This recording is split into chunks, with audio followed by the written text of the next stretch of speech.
Now, what about a shared vision? Why is this so important?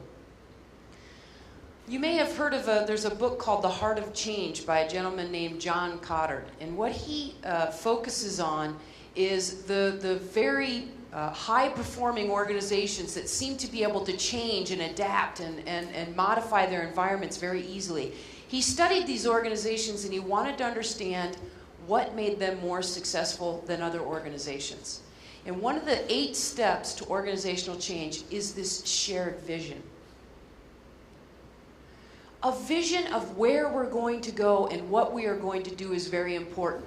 If you've ever been in the work environment where your manager doesn't really seem to know what you're doing today or what's going to change, it'll change today, we're doing this, tomorrow we're doing that, there's no real strategy or vision of where we're headed as an organization. Or it changes so often that we're not able to engage upon that vision and be able to kind of track our progress towards that vision. We have to be able to view a future that's greater than what we're doing today. We have poor customer service. What are we going to do? Why is it important for us to improve our customer service? Creating that vision of where we want to be gives people something tangible to look forward to every day they come into the office. We're working towards something greater. It's often very helpful if this vision is something that doesn't focus on the individuals in the team, right? So your vision wouldn't be something like, I want to help Luis perform better. It's got to be, we've got to create something special, something valuable that we can take to other people. Because the vision should never focus on an individual or a group. It should be something that people aspire to that's much greater than the self. Then we need to get other people to believe in that vision. And this can be a very tough thing to do, especially if you're an idea person. You come up with an idea, you think it's great, you bring it out to the group, and they're like, right? You got to be able to support it and back it up with something very substantial. So we have to ask ourselves, how is the service that we provide to our customers today? Where is it that we can create greater value? Is it on the telephone? Is it through email? Is it through our website? What is it that we can change as an organization? I'll give you an example of a very good vision. How many of you know of Apple Computer, right? This is a company that everything about them, you have no doubt whatsoever when you see an Apple product. Everything from their marketing to their packaging to the product itself speaks incredible design and vision of what it is that Apple brings.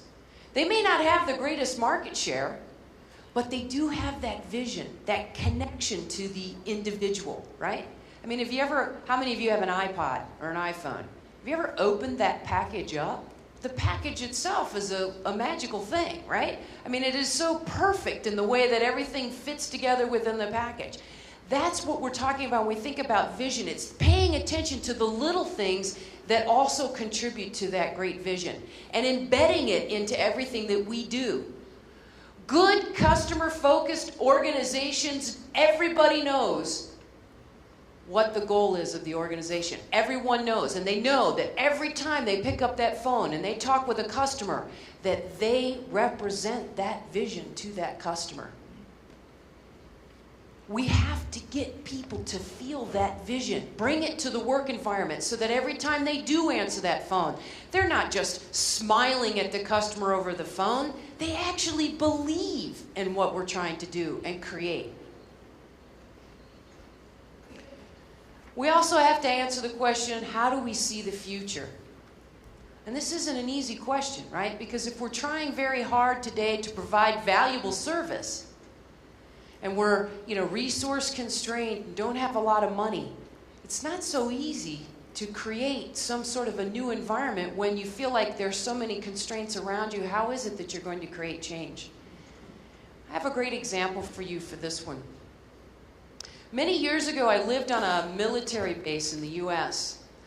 And the school that my children went to was on government property. But the building itself was owned by the local community. And so in that county, they had gone out, and every one of the schools they had wired and put on the internet, except this one school where my children went. And basically, the government said, it's the county's building, they have to wire it. And the county said, well, it's the government's land, they have to wire it. And so we had one school that no one wanted to spend the money to wire and put on the internet.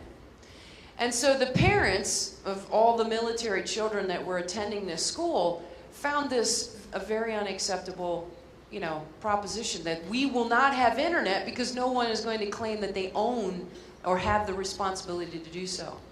So it kind of started out very small. We started talking about, well, we can do this, right? I was at the time on the parent-teacher advisory board, and I was, a technology specialist. I'm like, well, let's do this. We can create, a group of individuals within the community, and we can do this. We got the military engineers to volunteer doing all the wiring within the building. We got an engineer to volunteer his time to map out what it was going to look like, the network schematic within the school. We turned to the local universities and, asked them, can we have any of your old computers? And they ended up giving us 1,000 computers that they were getting rid of, that we were able to actually create 200 usable machines from, right? We had to take the parts, and my son and I actually were the two that dedicated our time to create those machines and get them up and running. Microsoft, we contacted Microsoft. They donated the software, right? Why were people willing to do this? Because they could see some injustice, some reason why they wanted to stand up and make a difference, right? I want to be part of this because I want this school to be on the internet. It's unfair that this school, in all the ones in the surrounding area, should be the only one that doesn't have internet access or computers in the classroom. That vision, that ability to kind of connect to a sense of community made people step up and take responsibility. That's the type of thing that we have to create within the work environment. What is our new future environment? What is it going to look like? Get people inspired to come to work to make a difference. Step by step by step, working towards that new vision.